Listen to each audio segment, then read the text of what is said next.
Bismillahirrahmanirrahim. Assalamualaikum warahmatullahi wabarakatuh. Bismillah walhamdulillah wassalatu wassalamu ala rasulillah wa ala alihi wa sahbihi wa mawalah amma ba'd. Alhamdulillah, pada malam hari ini saya sengaja live sambil menunggu tidur karena tidak bisa tidur. Coba-coba untuk live. Di sini saya akan menyampaikan, walaupun tidak ada yang nonton, tidak apa-apalah, sambil menunggu ngantuk. Di sini saya akan menyampaikan berkaitan tentang as-sihr, Akan tetapi di kalangan masyarakat kita tidak begitu familiar dengan istilah as-sihr ya. Yang familiar di tengah-tengah masyarakat kita itu yaitu tentang guna-guna, kemudian teluh ya, kemudian santet, kemudian tenung dan sebagainya. Itu satu kesatuan, satu istilah. Kalau di Jawa tenung, kalau di Sunda teluh ya, itu sebenarnya masih satu makna. Sementara dalam Islam itu istilahnya as-sihr, sihir, santet, guna-guna, teluh, tenung itu mempunyai satu kesatuan yang sama, artinya sama, maknanya sama. Saya akan membahas berkaitan tentang sihir ini ataupun guna-guna, teluh, tenung dan sebagainya. Saya mengambil dari satu kitab yang masyhur di kalangan para praktis ruqyah, yang masyhur di kalangan para ahli ilmu, para thulabul ilmi, yaitu kitab As-Sarimul Battar fi Tasaddi lis-Saharatil Ashrar ya. Ini kitab yang ditulis oleh Syekh Wahid bin Abdussalam Bali. Beliau menulis kitab ini khusus untuk membahas tentang masalah sihir. Beliau membahas dari mulai definisi secara bahasa, kemudian secara istilah, kemudian hukum daripada sihir itu sendiri, kemudian sampai pembagian-pembagiannya beliau bahas.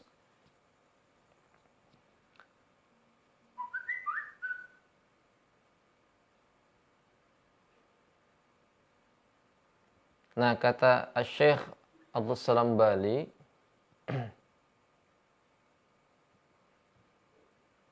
nah ini enggak muncul kitabnya.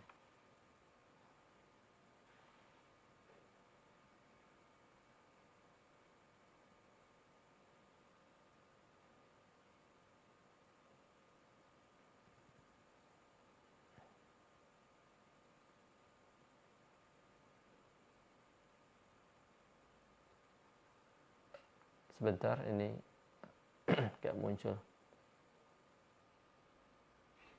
Saya ngambil dari file.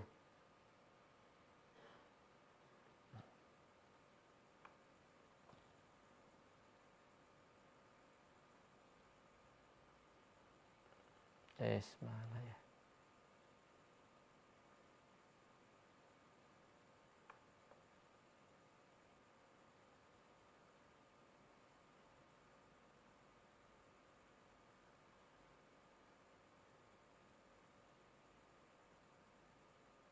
Al-Faslul Awal Ta'rifus Sihr.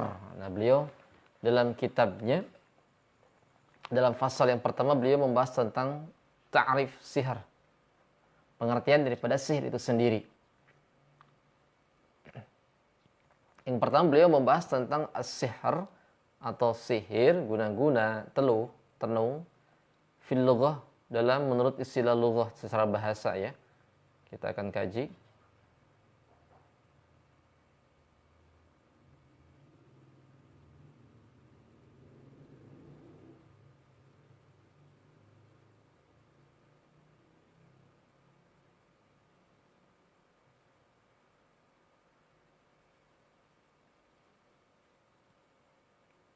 Ini.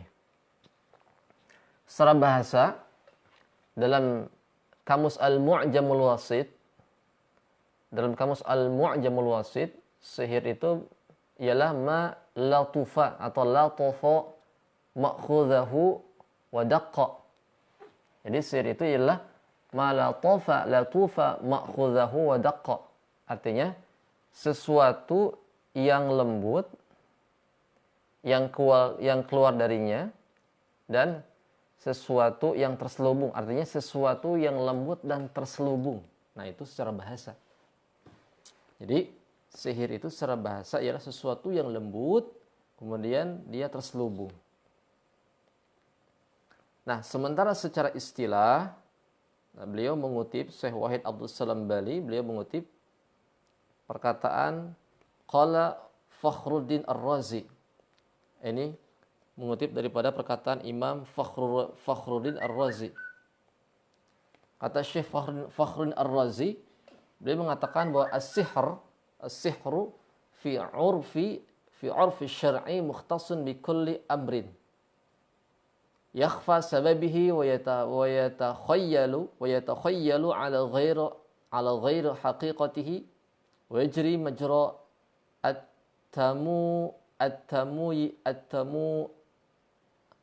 at-tamuyhi wal khida'i. Jadi sihir menurut istilah syara, menurut istilah syara ya, menurut istilah Islam, bahwasanya sihir itu adalah mukhtasun bi kulli amrin. Jadi sesuatu yang khusus bi kulli amrin, sesuatu yang khusus bi kulli amrin pada setiap perkara yakhfa sababihi, yang samar sebabnya,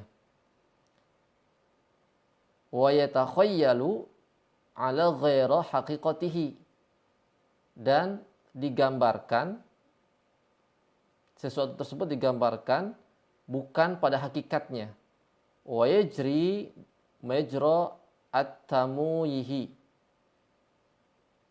dan berjalan at-tamuyhi wal khida'i, dan berjalan pada proses tipu daya. Itu sihir menurut Fakhruddin Ar-Razi. Artinya bahwa jadi sihir itu adalah sesuatu yang khusus. Yang khusus, yang disematkan, yang dilekatkan pada setiap perkara yang samar. Ya, samar. Apa samarnya? Sababihi, sebabnya. Kemudian digambarkan bukan pada hakikat sebenarnya dan berjalan melalui proses tipu daya. Nah, itu.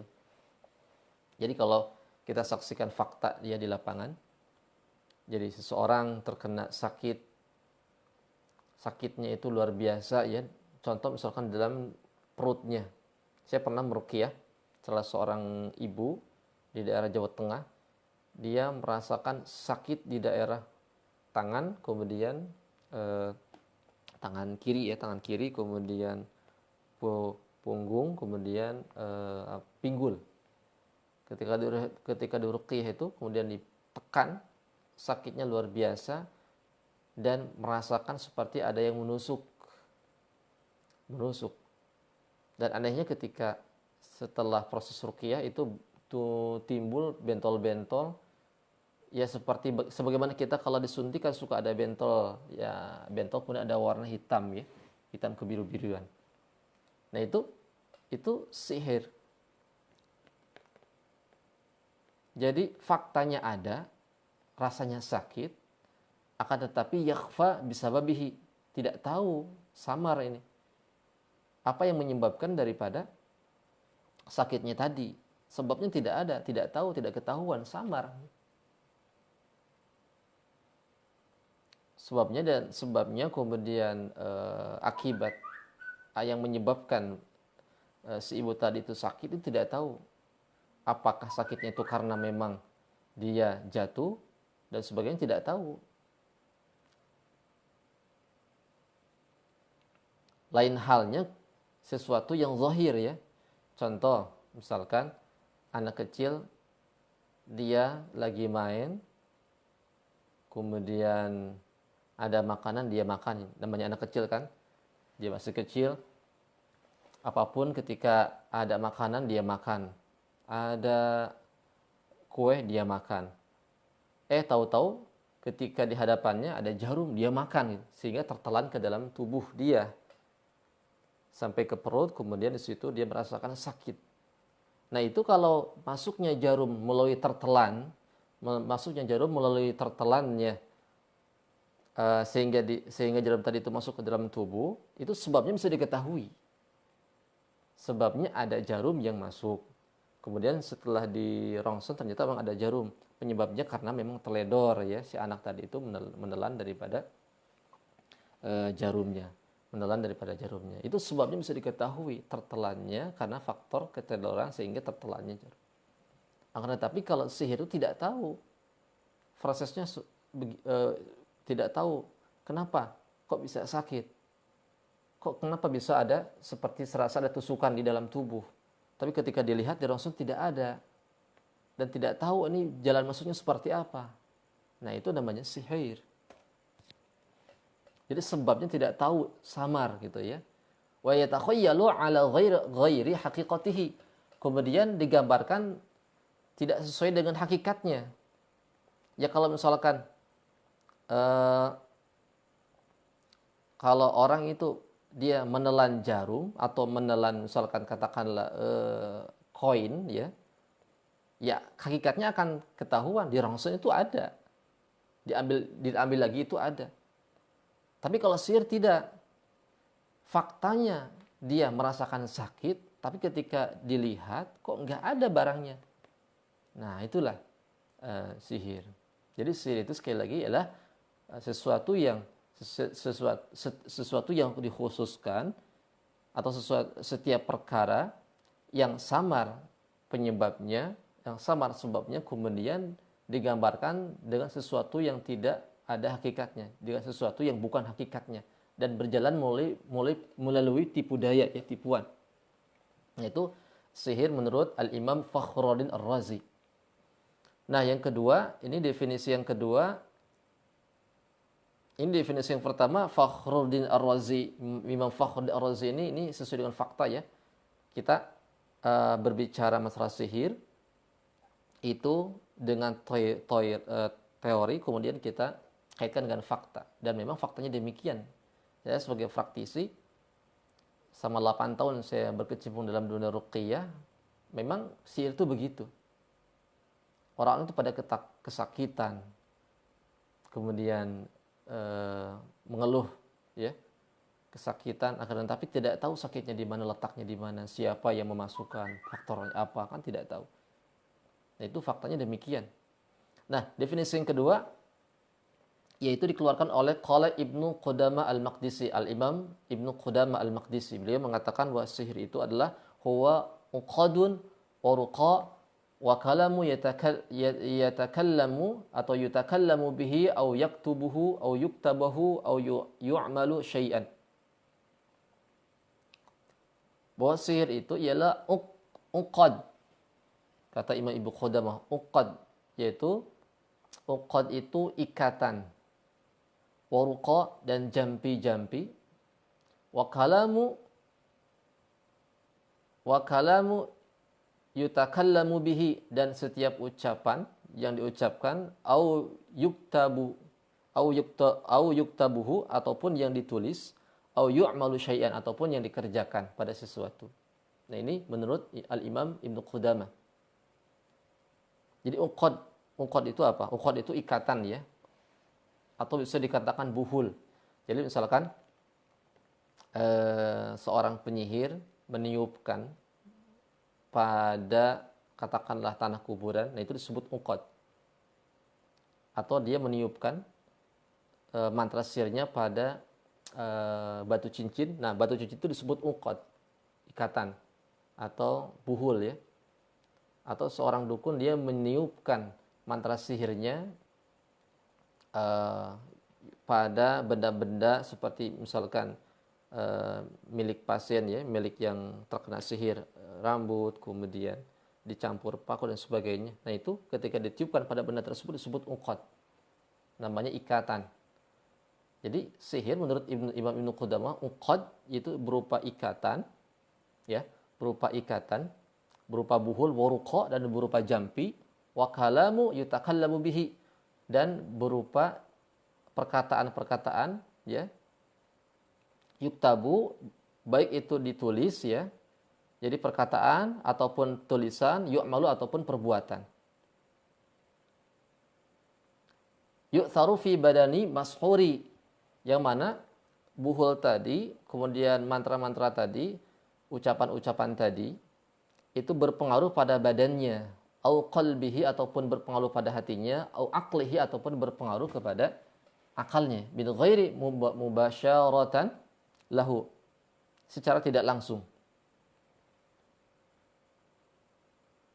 Itu sihir, definisi sihir yang dikemukakan oleh Al-Imam Ibnu Qudamah. Jadi setiap ikatan atau setiap buhul, kemudian jampi-jampi, kemudian perkataan-perkataan, ataupun tulisan, ataupun perbuatan, yang mana bisa berpengaruh pada badan yang terkena sihir, ya, ataupun hatinya, ataupun akalnya, itu dinamakan sihir.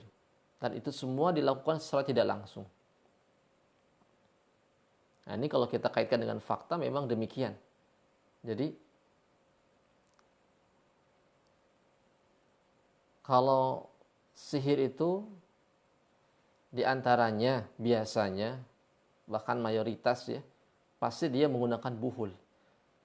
Ini sebenarnya definisi Ibnu Qudamah ini adalah definisi yang lebih cenderung pada aspek kaifiat, lebih cenderung pada aspek cara, ya, cara sihir itu sendiri.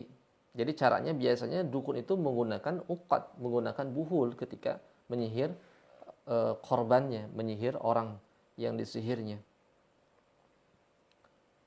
Kalau misalkan dia itu hendak menyihir yang tujuannya untuk mempengaruhi daripada akalnya, ya, ataupun mempengaruhi daripada hatinya, bisa dia menggunakan media telur. Ketika ingin menjadikan seseorang itu sakit, dia bisa menggunakan media buhul berupa barang-barang yang pernah dipakai, atau bekas rambut, bekas pakaian, dan sebagainya. Itu media-media yang digunakan.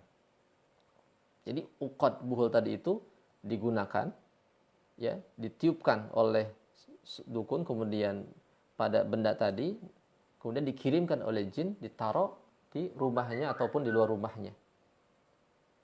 Nah, ketika seseorang tadi itu dia terkena sihir dengan media buhul tadi, bisa sembuh sebenarnya dengan ruqyah. Bisa kita ruqyah orangnya, dikeluarkan sihirnya, sembuh hari itu.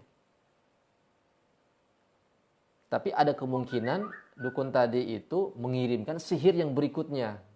Kita ruqyah, muntah, jinnya kabur, kemudian sihirnya hilang, sembuh. Yang ketiga kalinya mengirimkan lagi sihirnya oleh dukun tersebut, terus sampai 4 kali, 5 kali, itu bisa berulang-ulang. Kenapa sihir itu bisa dikirim ulang? Dikarenakan buhulnya tidak dihancurkan. Makanya penting ketika mengobati sihir, mengobati orang yang terkena guna-guna, santet, teluh, tenung, itu mengidentifikasi daripada buhul. Saya pernah meruqyah seorang ibu yang terkena sihir, santet, ya, yang di daerah Batu Empedu. Bahkan dokter itu menganjurkan untuk dioperasi, ya. Dan itu saya lakukan ruqyah dengan jalan telepon, karena waktu itu saya lagi ngaji sehingga nggak bisa untuk datang. Itu kemudian ibunya muntah, kesurupan, dan akhirnya besoknya pulang, ya, nggak jadi dioperasi, sihirnya keluar. Dan besoknya dikirim lagi, ternyata sakit lagi. Saya datang di ruqyah, dan saya berpikir ini kayaknya dikirim lagi, sihir keluar kemudian dikirim lagi. Kemudian saya cari ruqyah, saya sisir semua tempat-tempat yang ada di rumahnya. Ternyata ketemulah buhul yang ada di rumahnya, di tepatnya di daerah di wilayah ruang tamu, ya, ruang depan lah, ruang depan di guci itu ada semacam serbuk dibungkus dengan koran, dibungkus lagi dengan plastik rapih, ya. Di situ ada serbuk-serbuk yang mencurigakan. Dan ketika dibakar, saya ruqyah lagi orangnya, dan alhamdulillah sembuh sampai sekarang, tidak dikirim lagi. Yang pentingnya mencari media buhul ini. Sebenarnya Rasulullah SAW sudah menjelaskan menangani, ketika kita menangani kasus sihir ya, apalagi sihir-sihir yang berat. Dalam tafsir surah Al-Falaq itu kan, min syarrin naffatsati fil uqad, di situ kan dijelaskan oleh Al-Imam Ibnu Katsir tentang hadis bagaimana Rasulullah itu pernah terkena sihir ya. Kemudian Allah kirimkan 2 malaikat, dan 2 malaikat tadi itu memberitahukan letak di mana buhul sihir itu disimpan. Kemudian digali, dihancurkan. Kemudian Rasulullah pun sembuh pada waktu itu. Itu menggambarkan, di situ ada ibrah ya. Ibrah bagaimana, khususnya bagi para praktisi ruqyah, bahwasanya sangat manjur ketika sangat ampuh dan sangat jitu, tepat ya pengobatannya dengan cara menghancurkan buhul. Jadi kenapa bisa orang tuh sakit di ruqyah, diobati kok sakit lagi, diobati sakit lagi, karena buhulnya nggak dapet. Jadi kalau ingin semua total, buhulnya dicari. Buhulnya dicari. Nah itu definisi sihir menurut Al-Imam Ibnu Qudamah ya. Jadi setiap jampi, setiap buhul, kemudian setiap ikatan-ikatan, buhul-buhul, kemudian jampi-jampi dan ucapan-ucapan, dan begitu juga tulisan ataupun pekerjaan yang mana semua itu bisa berpengaruh pada badan, kemudian qalbih, pada hatinya. Apakah bisa sihir itu mempengaruhi pada qalbih, hatinya? Sangat bisa, dan ini biasanya digunakan untuk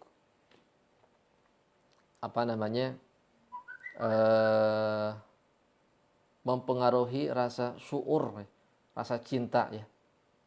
Bisa untuk menghilangkan, meredam rasa cinta, bisa untuk meningkatkan rasa cinta. Kalau dikenal oleh anak muda itu sihir pelet. Sihir pelet itu tujuannya untuk mengikat. Ketika orang terkena pelet, sihir mahabbah, maka rasa cintanya akan meningkat. Bahkan jauh lebih dari itu.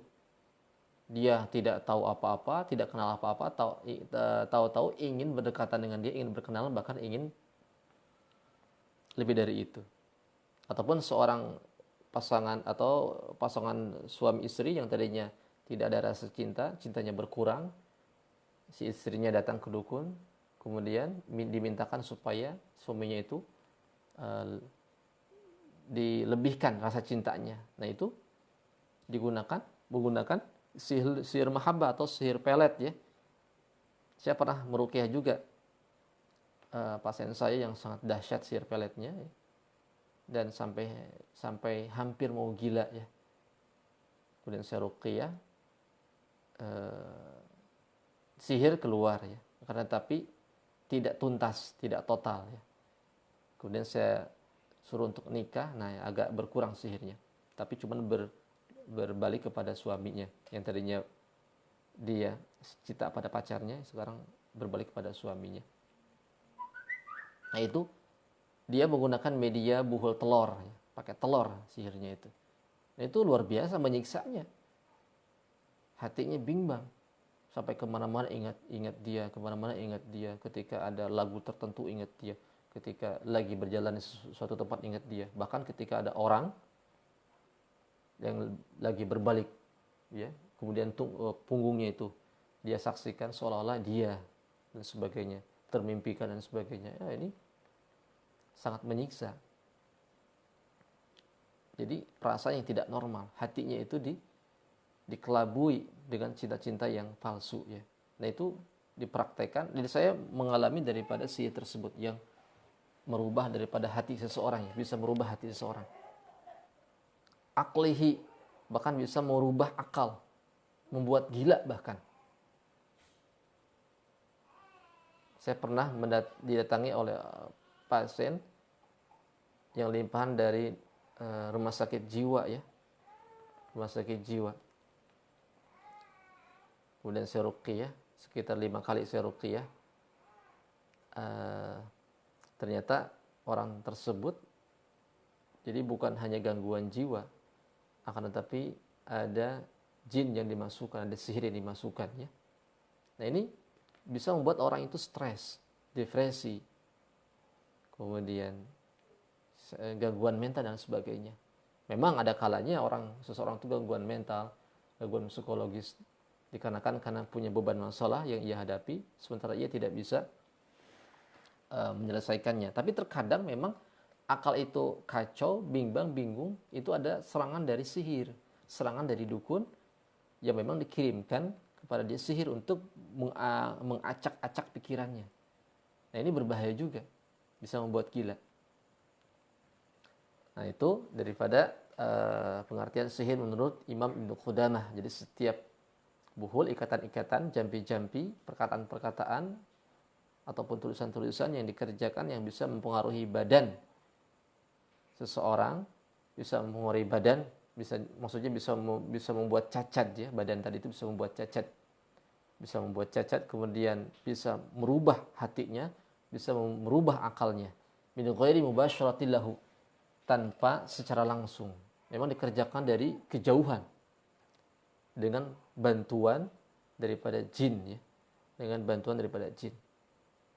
Seorang dukun ketika dia menyihir seseorang, pasti dia berkombinasi dengan jin. Pasti dia berkombinasi dengan jin.